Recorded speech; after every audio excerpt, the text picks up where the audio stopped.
Hello guys, നമ്മളിന്ന് പോകുന്നത് മലയാറ്റൂരാണ്. മല കയറാൻ വേണ്ടിയിട്ടാണ് പോകുന്നത്. 7 മണിയാകുമ്പോഴേക്കും ഞാൻ ചേച്ചിയുടെ വീട്ടിലേക്ക് പോയി. അപ്പോൾ ചേച്ചിയും ചേച്ചിയുടെ ഹസ്ബൻഡും ചേച്ചിയുടെ ഹസ്ബൻഡിൻ്റെ അനിയനും കൂടിയിട്ടാണ് ഞങ്ങൾ ഇന്ന് ട്രിപ്പ് പ്ലാൻ ചെയ്തിട്ടുള്ളത്. അപ്പോൾ രാത്രി ഒരു 10 മണിയോട് കൂടിയിട്ടാണ് ഞങ്ങൾ വീട്ടിൽ നിന്ന് ഇറങ്ങിയത്.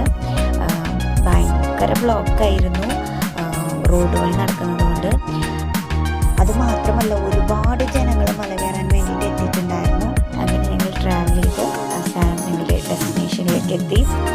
അതിനുശേഷം ഞങ്ങൾ വണ്ടിക്ക് പാർക്ക് ചെയ്ത്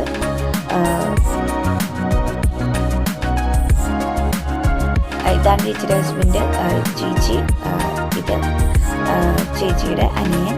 ഞങ്ങളൊരു ചായയൊക്കെ കുടിച്ച് ഞങ്ങൾ മല കയറാൻ സ്റ്റാർട്ട് ചെയ്തു. അങ്ങനെ ഞങ്ങൾ യാത്ര തുടർന്നു.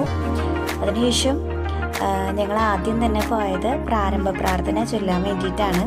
അപ്പോൾ അതിനായിട്ട് അവിടെ മല കയറുന്നതിന് തൊട്ട് മുൻപായിട്ട് തന്നെ തോമസ് ലീഹയുടെ ഫോട്ടോ വെച്ചിട്ട് അവിടെ പ്രാർത്ഥിച്ചിട്ടാണ് തുടങ്ങാം. അങ്ങനെ ഞങ്ങൾ അവിടെ പോയി പ്രാർത്ഥിച്ചു. അതിൻ്റെ ഇടയിൽ ഞങ്ങൾ ക്യാൻഡിൽ വാങ്ങിച്ചിട്ടുണ്ടായിരുന്നു. അപ്പോൾ കുറേ പേര് അവിടെ ക്യാൻഡിൽ വിൽക്കാനൊക്കെ ഉണ്ട്. അപ്പോൾ ഞങ്ങൾ ക്യാൻഡിലൊക്കെ കത്തിച്ച് ഓരോ സ്ഥലത്തും ഓരോ ക്യാൻഡിൽ കത്തിച്ച് അങ്ങനെ സ്റ്റാർട്ട് ചെയ്തു.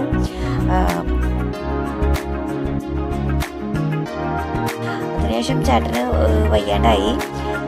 അങ്ങനെ ചേട്ടൻ വരുന്നില്ല എന്ന് പറഞ്ഞു.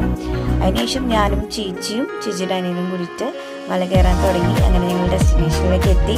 എന്നിട്ട് ഞങ്ങളൊരു വാട്ടർമെലൺ ജ്യൂസൊക്കെ കഴിച്ച് 4 കിസിൻ്റെ ബിസ്ക്കറ്റൊക്കെ കഴിച്ചു. അതിനുശേഷം ഞങ്ങളിപ്പോൾ ഒരു 1 അവർ ഒരു 3/4 മണിക്കൂറോടെ ഞങ്ങൾ മുകളിലെത്തി.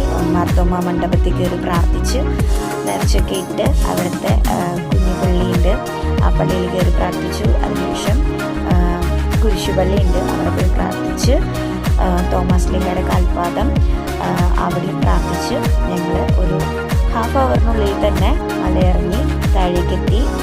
മേക്കപ്പൊക്കെ പോയി നോർമൽ ബ്യൂട്ടി ആയിട്ടാണ് ഞാനതിൽ പറയണത്. അങ്ങനെ ഞങ്ങളുടെ കുഞ്ഞു യാത്ര